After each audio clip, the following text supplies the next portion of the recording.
Welcome to another special episode of Saka's Is That So? Today, I'm speaking to Ross. Now, Ross is the author of a substack called Insecurity. If you haven't heard of it, you will hear of it soon, but he's also an included VC fellow and the head of product. Welcome to the show, Ross. Happy to be here. Thanks, Saka. Absolutely. So, I mean, you have a very special journey with content creation, and everything's about content nowadays on Instagram, on Facebook, but you started creating content and have created this sort of not viral, but traction in a specific niche. And so today's episode will chat through how you got started and then ultimately where you are now. But walk me through the first time you decided, I need to create some content. Why did you even feel the need to create content in the first place? So honestly, I think it's a fantastic question, precisely because I don't think about what I do as content creation. In fact, I don't think about it at all. So my story is rather interesting and probably somewhat unusual for anybody who essentially writes or creates any content. So I'm fairly new to cybersecurity. I started in the industry a couple of years ago, and when I did, what I came to realize is that cybersecurity is an incredibly complex space. There are different types of players that I was not familiar with from my past experiences across fintech, e-commerce, retail, wholesale, and a number of other industries. So when I started in cyber, my number one goal was really to understand what are the different moving parts of the industry, what are the different players, how do they all interact, how do they all come together, what are the incentive systems impacting the way the products are bought and sold, what are the problems at the industry level, what are the trends shaping the future of the space, and so on and so forth. And so as I was doing the research into all of those questions, and frankly, the number of questions I had was just overwhelming. So as I was doing the research, I came to realize that after a certain point, I had a number of notes scattered all over the different Google Docs about all of those topics. And so one day I was just like, hey, there is an interesting problem. I've spent so much time looking into it. Why can I not share what I've learned with others? And so that was really the start. So by no means I have ever intended to become like an active writer of a blog. In fact, blogging for me has always been seen as something that, like journalists do, or somebody who has something to say. And I'm just a humble servant of the people, fairly, it's a product guy. Yeah, no, that's fascinating. So it sounds like there was a deep curiosity about something, and you just noticed over time that you had a body of work, quote unquote, notes around you, and you wanted to use them or share those notes or that information that you'd acquired. Is that kind of roughly what it was? That's exactly what it was. So the quote unquote content creation has never been the goal. In fact, I find myself rather, I do not necessarily enjoy spending time on social media. In fact, LinkedIn is the only social media that I'm fairly active on. Everything else, like I have a Twitter account, it's pretty dead. And I deleted Facebook probably close to a decade ago. I never had the TikTok account. So I'm not exactly like an active social media person. Instead, what I do enjoy is just focusing on a large topic and really trying to understand what are the different ins and outs, what are the different pieces that all fit together. So as opposed to just trying to kind of produce short videos or short posts on Twitter or somewhere else, what I genuinely enjoy is just focus, and also the ability to meet new people. And so for me, writing in many ways has been a way to reach out and to say, hey, you're an expert in this field. I'm interested in understanding this area better. Here is what I know so far. What are the gaps? What am I not seeing being an outsider or being new to the specific area? And so just the learning experience and the process of asking people for help, it's like, oh my God, what was there is this story about the stone soup where you bring yeah, I don't remember the details. Like you can do some googling, but basically the idea is a guy brought a stone into somebody's house and said, hey, let's cook a stone soup. People looked at him saying like, hey, like what the hell does that even mean?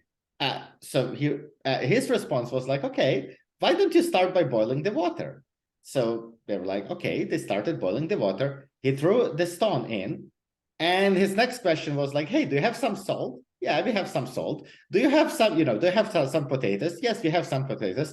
And so something that started by just a random stone ended up attracting, like bringing a bunch of other ingredients and turning into a delicious soup. And so in a similar way, that is how I see writing. So I have a stone. I start the process by doing some research, by obviously like using my past experiences and kind of bringing it all together. But there are some blind spots and there are things that I'm not seeing. And that's where many other people are genuinely open to help and fill in the gaps. Yeah. So, I mean, that's fascinating. How do you go about filling out those gaps? Are you interviewing other people? Do you create a sort of skeleton of what you want the story to be about? And then as you find research, maybe you Google things, maybe you speak to people, you fill it out. Just kind of walk us through how you actually go about filling those gaps and creating a body of work from maybe your idea or from your notes to the end product. So it's a fantastic question. And one of the reasons why it is a great question, because I'm actually much less organized when it comes to writing. I don't. So what I have, like at any given point, like at any point in time, I have about somewhere between like 15 and like 25 or so Google Docs, just in one of the sections of my browser, where I essentially just add different notes about the topics I'm interested in. Like wherever that is, I'm exploring. And it just so happens that like I read a lot about the industry. I read a lot about the way different business models functions, the way different companies operate. And so as I do it,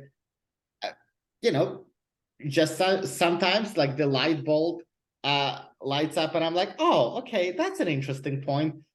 It could be potentially related to this other area I'm looking at. So for me, writing has in many ways been about the ability to organize my own thinking and kind of compartmentalize the stuff that I do on the daily basis anyway. Like, for example, like when you think about it, I'm sure there are a bunch of questions around venture capital that you are exploring.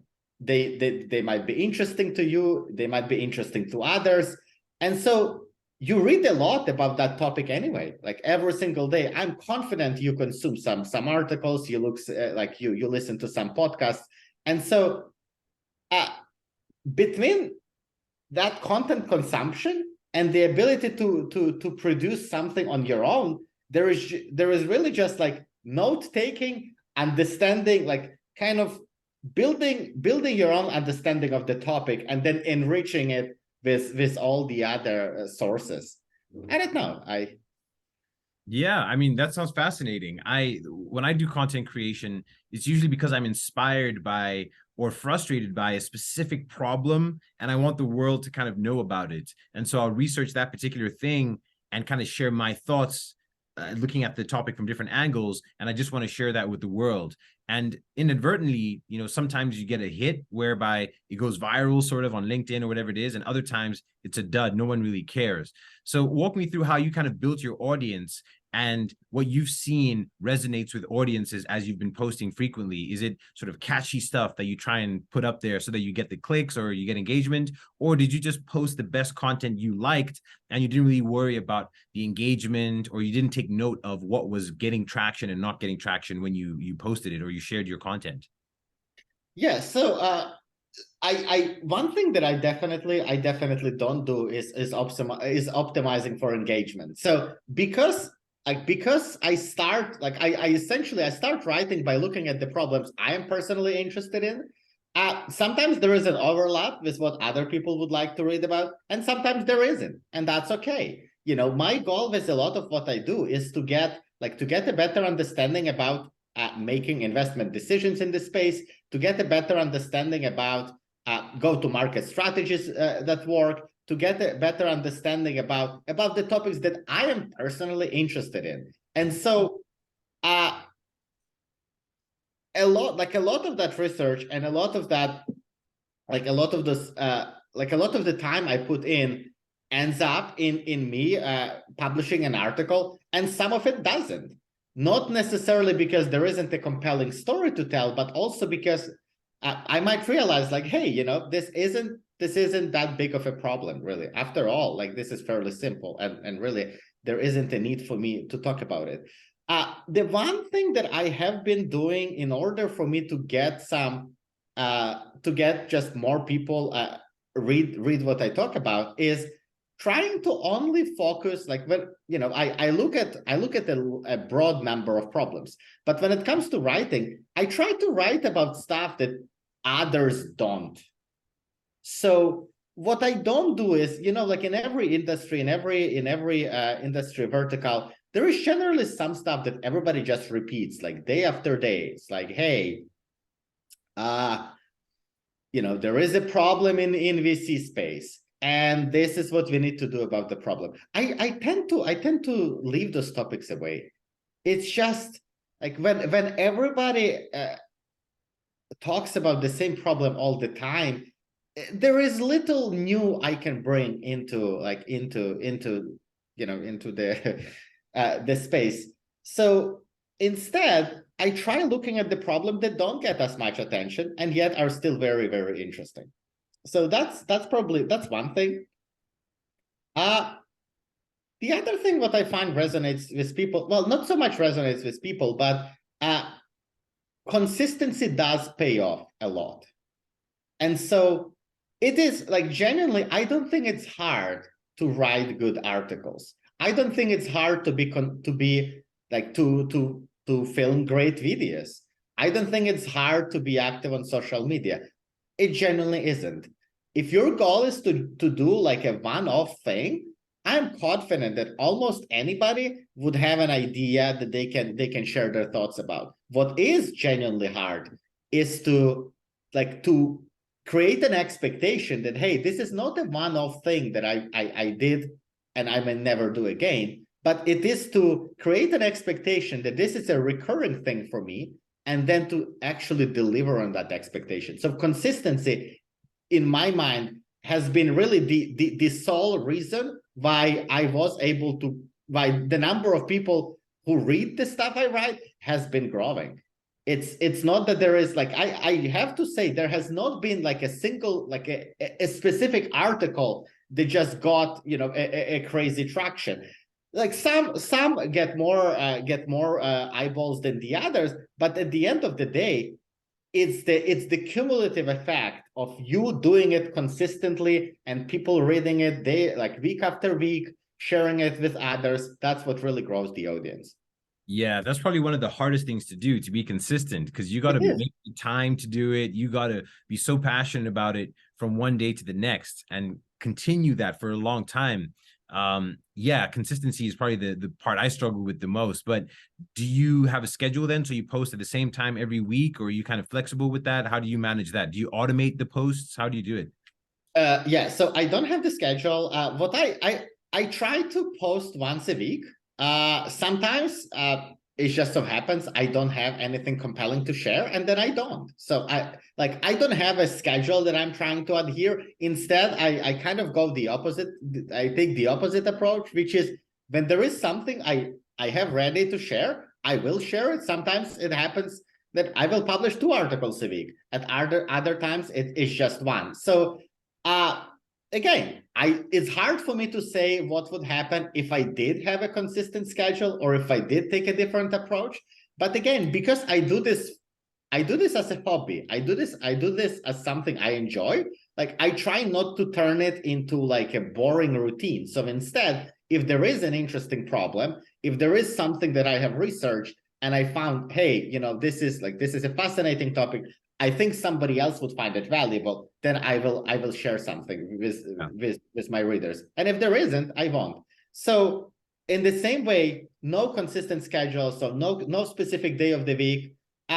Sometimes I publish something before the weekend. Sometimes I do it in the middle of the week. Sometimes on Monday. The things I write. Well, this is probably one thing that I would probably want to call out, is that the stuff I publish is different in a number of ways. First of all, I try to not do any sort of opinion pieces, meaning I don't, what I don't do is looking at the problem in the industry and saying, hey, here are the 4 reasons why it's happening, and this is what I think. Instead, I try to take more of a well, not necessarily scientific approach, but like I try to put in more substance into it. So what that truly means, like in practical terms, is that my articles are generally somewhere between like 15 and 45 minutes read. So it's not a quick like 800 words. It can be as many as like 9,500 words. So for somebody to read like that long piece of a content, they need to really do it on their own terms. So nobody is going to open an email on Monday morning, see an article which takes 45 minutes to read, and be like, yeah, you know what, this is how I'm going to start my day. So no matter when I publish it, if this is something that people will find interesting, they will bookmark it and they will come to it back later. And if it's not interesting, they'll just disregard it. So I'm not trying to make it any more complicated than what it should be. So I don't publish the opinion pieces. And I don't just post for the sake of posting. Yeah. And it sounds like there have been other benefits of creating content and sharing your thoughts or journey and ideas beyond it just being a hobby. I know right now it's a hobby and you like to do it, but have there been any benefits that have come your way, either from a networking perspective or I don't know. I'm trying to figure out, because I've gotten some from the content I do, but I'd love to hear your thoughts. So I have been talking about this with a couple of my friends over the past few weeks, and I have to say, writing has been the most impactful thing I've done when it comes to my personal and professional growth. Like, it has genuinely been the most impactful. No overstatements. After I started writing, it just so happened that people were naturally reaching out and saying, like, giving either words of encouragement or genuinely looking to connect, to share their perspectives about different topics. And so, like, one thing led to another. Writing has opened a door for expanding my network and meeting incredible people in the community. From there, I've learned about other opportunities. I started doing some advisory work, helping cybersecurity startups with their go-to-market strategy, with their like product strategy, and a number of other things. From there, I joined a couple of investment syndicates and started making some angel investments. Connected with a number of investors, started doing some advisory work for VCs in this space. So it has really been a snowball, and all of it started with writing. So if there is, I don't generally give people or like jump with my advices about what to do and what not to do. But if there is one thing that I would genuinely recommend to people is, hey, share your thoughts, and most importantly, share your knowledge. Because this day, it's 2023, everybody has an opinion, and everybody feels compelled to share this opinion, which honestly sometimes just isn't valuable. What is valuable is seeing like a well-researched, well put together experience or a perspective on the topic that the person is deeply passionate about. Like, that to me is super valuable. But just churning out content for the sake of doing it, it's not something I've done. It may work for some other people, which is great. I don't do it. I don't recommend it, and I will never read that kind of content either. Yeah, I find that the things I read and I engage with, or the content I engage with, is usually things that are either A, super entertaining, so for leisure, or B, I get so much value from it because it's practical, or I can use it, or it opens my mind to something. So I always think about making things valuable, and hence this podcast as well. I'm asking about tips and tricks and things of that nature so the audience can get value from this as well. Because quite frankly, I'm not the most entertaining guy. So we're trying to keep it value driven for now. But no, that's fascinating. And so, I mean, once you build up an audience, you know, and it keeps growing, eventually you're going to get to the point you have 10,000, 100,000 people. Like, it's going to keep growing. What do you think you can do with this going forward? Because a lot of people try and create communities or clubs or angel invest. You know, there's all sorts of things you can do as you build a large community or a large following. Do you have any plans, or what do you think is the best way to kind of bring the maximum value to as many people within your community in the future? Yeah, so one thing again, let me start by saying what I don't do or what I'm not interested in doing. So what I'm not interested in doing is looking for ways to quote unquote monetize it. And so what I mean by that is I genuinely believe that something, like, not everything in life has to be monetizable. And that's really a big pain that I have seen with basically many areas of life, where today, like at this day and age, like you go out, like you almost feel like everybody wants to charge you for everything. So like, I do not have any plans to charge for the content, at least like nothing that I have thought of in the short term. What I did do already is so last year, when I realized that there is a decent number of founders in my network who are looking for some sort of help and support, and many of them have reached out to me asking different questions. I also came to understand that there is an equally high number of security professionals and people in the industry willing to offer their time and to help cybersecurity startups. So earlier this year, earlier in January, actually, I launched a platform which essentially brings together cybersecurity professionals and people in the industry who have experience taking products to the market, building sales teams, validating problems, solving engineering challenges, and so on, and the founders looking for that expertise. So the way it essentially works, like, it's a purely community-based project. There is no money involved whatsoever, like no other agenda other than actually helping people to connect. It's a double opt-in system. So if a founder sees an interest, like an advisor who may be helpful, they can reach out. It's again, because it's double opt-in, the advisor gets an email, is asked like, hey, are you interested? If they are interested, an intro goes out to the two people. So again, it's a small thing. We've got about 220-ish people in the place at this time. Again, it's small. It's nothing, nothing incredibly ambitious, but it's just so rewarding to see people interacting and people helping each other. In a similar fashion, there are a number of other problems in the space which I'm interested in tackling. Most of them are, however, at the very, most of those initiatives are at the very early stages, so I won't be talking about them today. But just as a general answer, there is nothing that I'm planning in advance, but whenever there is an opportunity to help people, to connect, to essentially help the people in my network, help people in my community to help each other, I will always go for it.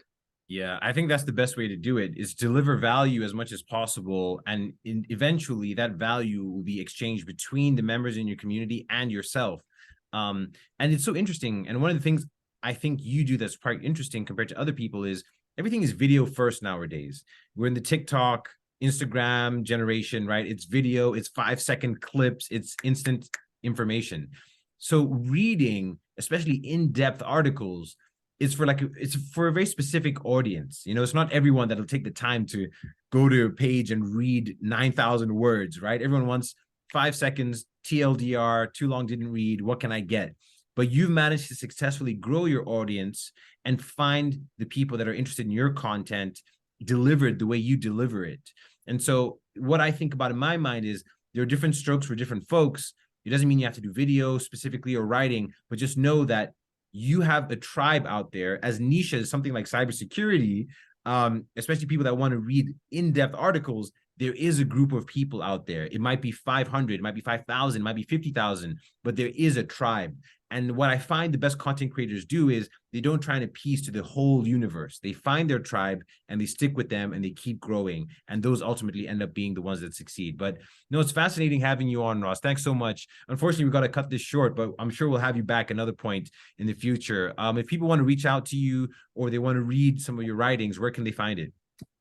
Ventureinsecurity.net or find me on LinkedIn. I'm going to ask you to post some links whenever you release the episode, but otherwise, yeah, find me on LinkedIn. That is genuinely the only social media that I'm actively using. Fantastic. Thanks so much, Ross. Take care. Thank you so much. Thank you so much.